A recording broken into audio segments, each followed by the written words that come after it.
मनोरमा मिश्रा और आप देख रहे हैं इंडिया न्यूज। जी हां, बिहार चुनाव में प्रचंड बहुमत की तरफ जाती हुई एनडीए, रुझान तो कम से कम यही बता रहे। रुझानों में बीजेपी सबसे बड़ी पार्टी बनी है।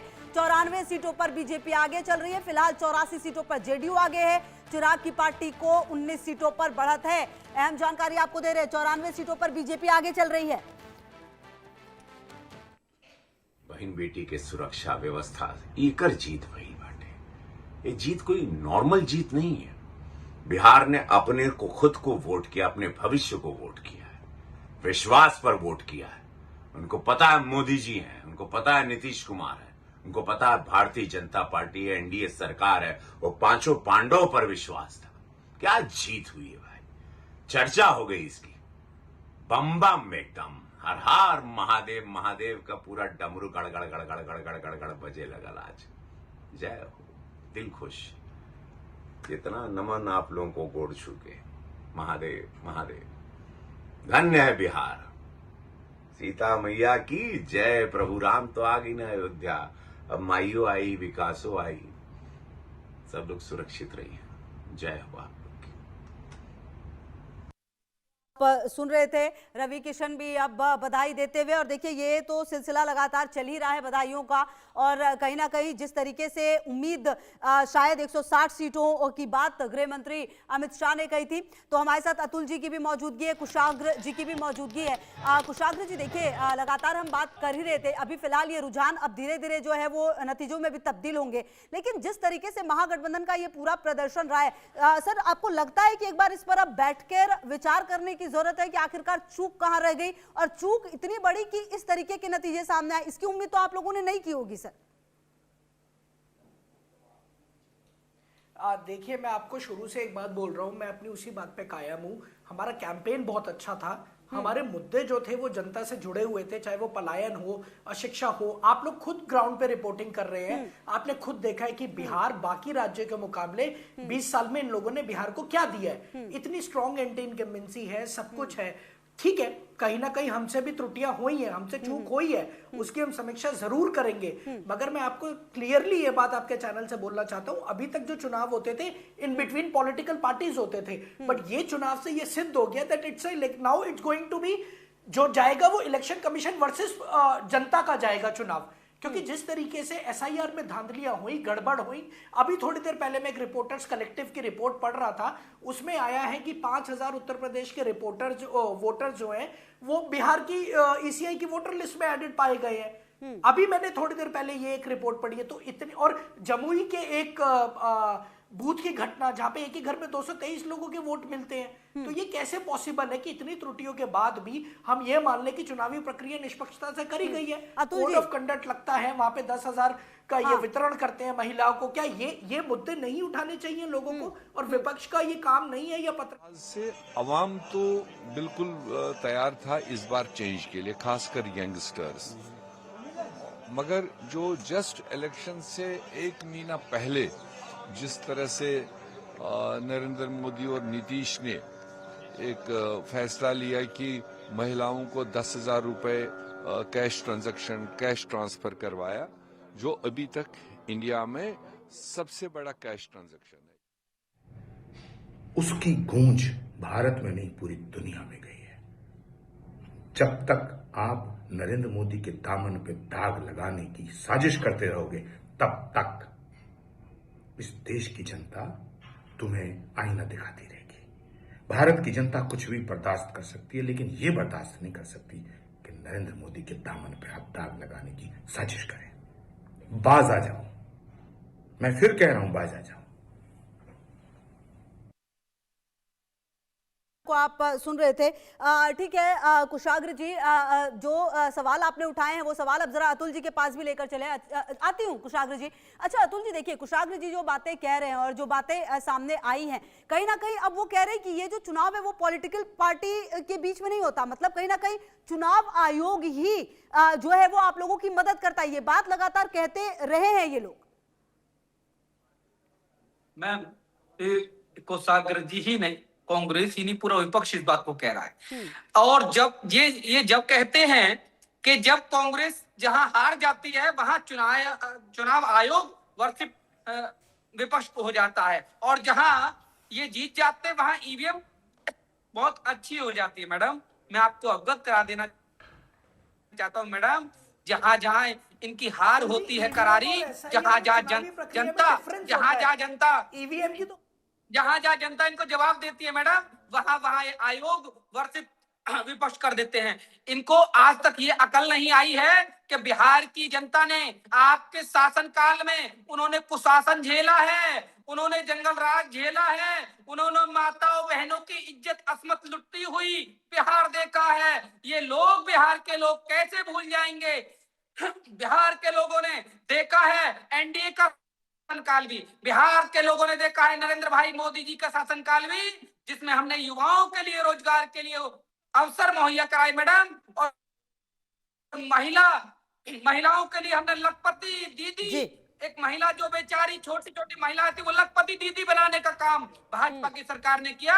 आज बिहार ऐसा हो गया मैडम एनडीए की सरकार में, पुराने समय में, पिछले समय में जब इनकी सरकारें होती थी, हमारी माताएं बहनें शाम के समय बाजार भी नहीं जाया करती थी, क्योंकि उनको पता था कि प्रदेश में ऐसा जंगल राज व्याप्त है कि उनकी जान भी जा सकती है। तो महिला जाने शाम को घर से निकलने में भी कतराती थी। वो असुरक्षा का जो माहौल था, वो मैडम हमने मतलब असुरक्षा का माहौल था और आप लोगों ने सुरक्षा का माहौल दिया। शायद यही वजह है कि इस तरह का क्लियर मैंडेट मिला। मैं आती हूं सर आपके पास और हम आगे भी चर्चा करेंगे। और कुशाग्र जी, इस बीच एक अहम जानकारी अपने दर्शकों को दे दें सर, उसके बाद मैं आपके पास आ रही हूं। पीएम मोदी आज शाम बीजेपी मुख्यालय जाएंगे, शाम 6 बजे बीजेपी मुख्यालय जाएंगे पीएम।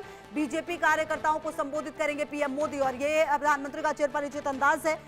जब इलेक्शंस होते हैं और उसके बाद जब रिजल्ट सामने आते हैं तो पीएम की मौजूदगी जरूर होती है बीजेपी मुख्यालय पर, उनकी कोशिश होती है। साथ में गृह मंत्री भी होते हैं, जेपी नड्डा की भी मौजूदगी होती है अक्सर। तो आज ये देखना होगा कि बीजेपी कार्यकर्ताओं को संबोधित करेंगे प्रधानमंत्री, क्या कुछ कहेंगे। तैयारियां पूरी हो रही है और जो जिस तरीके का रुझान आया है, अगर ये पूरी तरह से सीटों में तब्दील होता है तो निश्चित तौर पर एक बड़ी जीत की तरफ एनडीए जाती हुई, जो क्लियर मैंडेट है वो मिलता हुआ।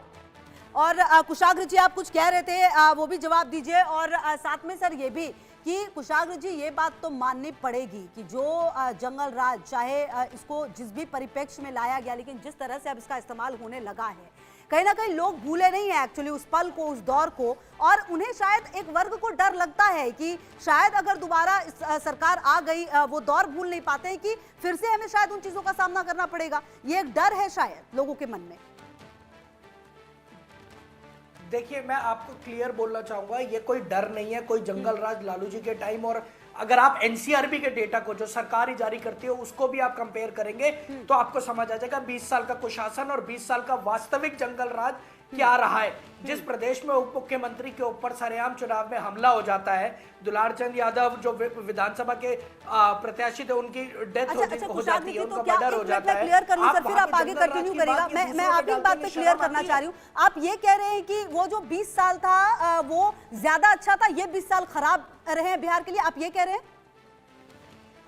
मैं आपको कह रहा हूँ, आप पत्रकार हैं, देखिए आपको ज्यादा नॉलेज है ग्राउंड की। और यही तो बात हो गई। मैं तो आपसे पूछ रही हूँ सर, आपने जो बात कही, बस मैं अपना कंफ्यूजन दूर करना चाह रही हूँ। आप क्या कह रहे हैं? की बात कर रहा हूँ। अगर आप हाँ, मैं ये कहना चाह रहा हूं कि एनसीआरबी के डेटा भी आप उठा के देखेंगे तो 20 साल जो लालू जी के टाइम का इनकी सरकार से आने का समय था, अगर गुंडागर्दी और जंगल राज की जो बात करते हैं आप देखेंगे तो वास्तविक जंगल राज और कुशासन तो इनके राज्य में रहा है। हॉस्पिटल में अभी हमने देखा ना, सरेआम आईसीयू वार्ड में घुस के गोलियां चला दी गई, किसी को घर के सामने मर्डर कर दिया जाता है, जो चुनाव लड़ते हैं उनका सरेआम मर्डर कर दिया जाता है।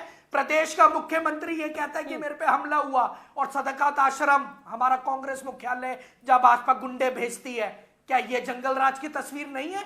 आप ये मुझे बता दीजिए, ये जंगल राज नहीं है तो और क्या है? सरेआम एसआईआर के माध्यम से चुनाव को हथियाया जा रहा है, सारा तंत्र सत्ताधारियों के पक्ष में जा रहा है, सारा तंत्र सत्ताधारियों की गुलामी कर रहा है, क्या ये जंगल राज नहीं है? इसी लड़ाई को लेकर हम चले हैं और इस लड़ाई को लेकर अब हम और मजबूती से चलेंगे। और मैं आपके माध्यम से ये कहना चाहता हूं कि चुनाव जो होता है वो पॉलिटिकल पार्टीज में जनता के मुद्दों पर होता था। जो जनता के मुद्दे रखेगा जनता चुनेगी और उस पार्टी की सरकार बनेगी, ठीक चाहे है। वो भाजपा हो, कांग्रेस हो, जेडीयू, आरजेडी। कुल मिलाकर सर आप यही कह रहे हैं कि चुनाव जो है वो हाईजैक कर लिया जाता है, चुनाव आयोग पूरी तरह से बीजेपी से मिला हुआ है, शायद इस तरह के नतीजे इसलिए आते हैं। आप रहिए सर हमारे साथ, हम आगे भी बात करेंगे आपसे। इसी बीच अपने दर्शकों को जरा सुना दें नित्यानंद राय ने इस पूरे मामले पर क्या कुछ कहा है, बातचीत हुई है। बिहार में एनडीए प्रचंड बहुमत की ओर बढ़ रही है। हमारे साथ नित्यानंद राय हैं, केंद्रीय मंत्री हैं। सर क्या कहेंगे, इतनी बड़ी जीत की आशा थी? बिल्कुल आशा थी। और सबसे पहले तो बिहार के सभी मतदाता भाइयों बहनों को हृदय से आभार, उनका अभिनंदन। जब हम लोग चुनाव प्रचार में जाते थे, काम के लिए जाते थे, तो बिहार की धरती पर बिहार के लोग मोदी मोदी मोदी मोदी, गरीबों के मसीहा मोदी, विकास के भगीरथ मोदी, हमको चाहिए मोदी, मोदी की गठबंधन चाहिए, एनडीए चाहिए। तो इस प्रकार का जो लहर था, तो उम्मीद थी कि हम लोग को प्रचंड बहुमत मिलेगी और 201 पार कर रहे हैं। अच्छा, 201 पार करें, जो आपको लगता है कि मोदी मैजिक चला है? देखिए, अब मोदी मैजिक तो दुनिया में चल रहा है। आज भारत में मोदी मैजिक चल रहा है। और मोदी मैजिक है क्या कि आज मोदी जी की तपस्या, सेवा, परिश्रम, गरीबों के प्रति प्रेम, उनके अंदर की देशभक्ति है, तो उनकी मैजिक है कि आज इस देश से 30 करोड़ से ज्यादा लोग गरीबी रेखा से बाहर आ गए। 3 करोड़ से ज्यादा लोग बिहार में गरीबी रेखा से बाहर आ गए। आज बिहार के उन गरीबों को अच्छी जिंदगी मिली है।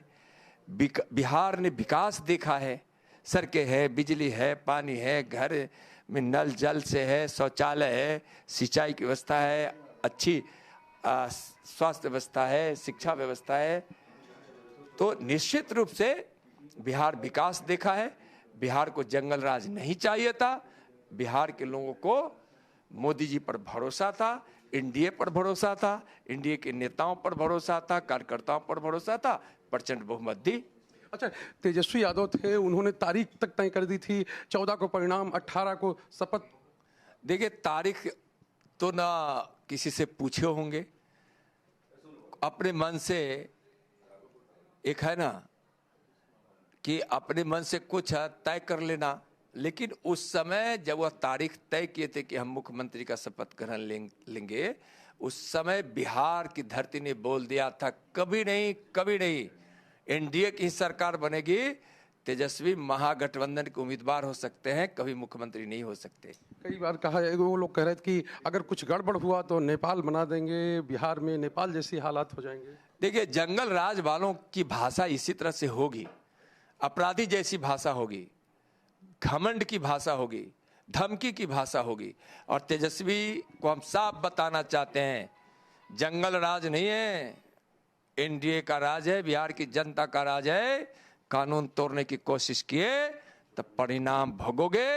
तुम्हारा अपराधी, तुम्हारा लठैत डकैत सब परिणाम भोगेगा। अच्छा, सब परिणाम हो गए। नीतीश जी को किस रूप में देखते हैं इस जीत के पीछे? देखिए, हमारे पांडव दल एक साथ मिलकर चुनाव लड़े हैं और हमारे पांडव दल के सभी लोग माननीय प्रधानमंत्री जी के नेतृत्व में, मार्गदर्शन में, उनके आशीर्वाद से हम लोग चुनाव लड़े हैं।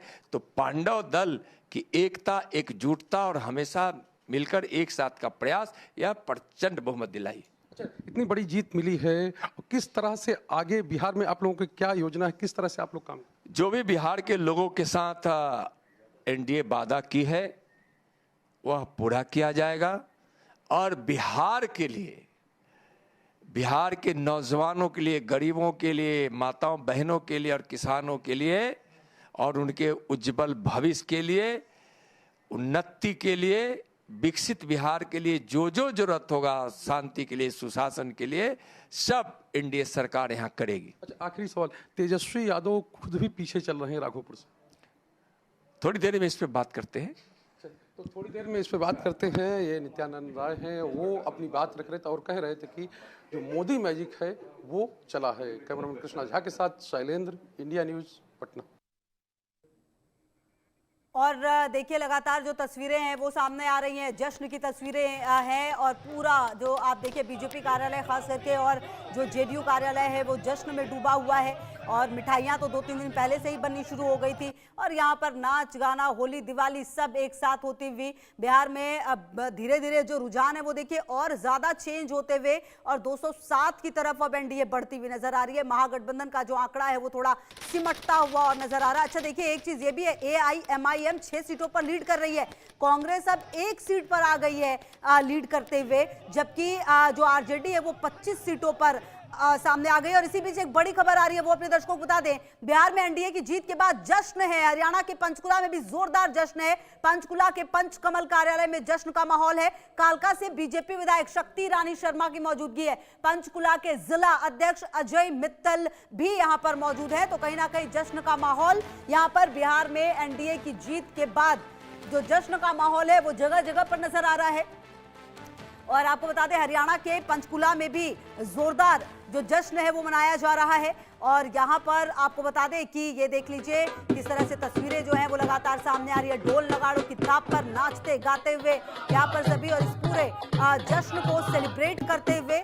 और देखिए राज्यवार अगर आप देखें पिछले कुछ समय में जिस तरह से तमाम राज्यों में जीत हासिल हो रही है बीजेपी की एनडीए की, वो कहीं ना कहीं बता रही है कि किस तरह से पूरा आंकड़ा जो है वो लगातार बढ़ता हुआ नजर आ रहा है। और अतुल जी की भी मौजूदगी हमारे साथ है, कुशाग्र जी की भी मौजूदगी मेरे साथ है। कुशाग्र जी आप अपनी बात जो तभी कह रहे थे सर वो भी पूरी कीजिए। और कहीं ना कहीं कुशाग्र जी एक बात ये तो है, एक समय की सबसे पुरानी और सबसे बड़ी पार्टी कांग्रेस आज इस तरीके की स्थिति में है, कहीं ना कहीं अब संगठन को भी एक बार फिर से सोचने की जरूरत है कि कहां पर आखिरकार वो कमी रह रही है। क्या कार्यकर्ताओं से जो 1 to 1 जो आप कहते हैं ना जमीनी कार्यकर्ता, जो कि पिछले दिनों नजर आया था, गुजरात में पहुंचे थे राहुल गांधी, वहां पर जो कार्यकर्ता हैं उनसे भी मिले थे, तो ये जो खाई है सर कहीं ना कहीं उसको कम करने की जरूरत है। कुशाग्र जी देखिए मैं आपको क्लियर ये बात बोलना चाहूंगा कि कांग्रेस सिर्फ एक राजनीतिक पार्टी नहीं है, कांग्रेस एक सोच है, कांग्रेस एक क्रांति है। और ये वही क्रांति है जिन्होंने इस देश पे हुकूमत करते हुए 150 साल के अंग्रेजों का शासन खत्म किया था और खदेड़ के बाहर फेंटा था। जहां पर ये आरएसएस और भाजपा वाले जो थे ना, ये अंग्रेजों की मुखबरियां करते फिर रहे थे। इतिहास ये कहता है, कांग्रेस पार्टी ये नहीं कह रही। हमने तो फिर भी इनको किसी न किसी तरह श्यामा प्रसाद मुखर्जी को, पंडित नेहरू जी ने, जिनकी आज 136वीं बर्थ एनिवर्सरी भी है, देशवासियों को बधाई देना मेरा सवाल था चाहूंगा। सर आपने उसका जवाब नहीं दिया।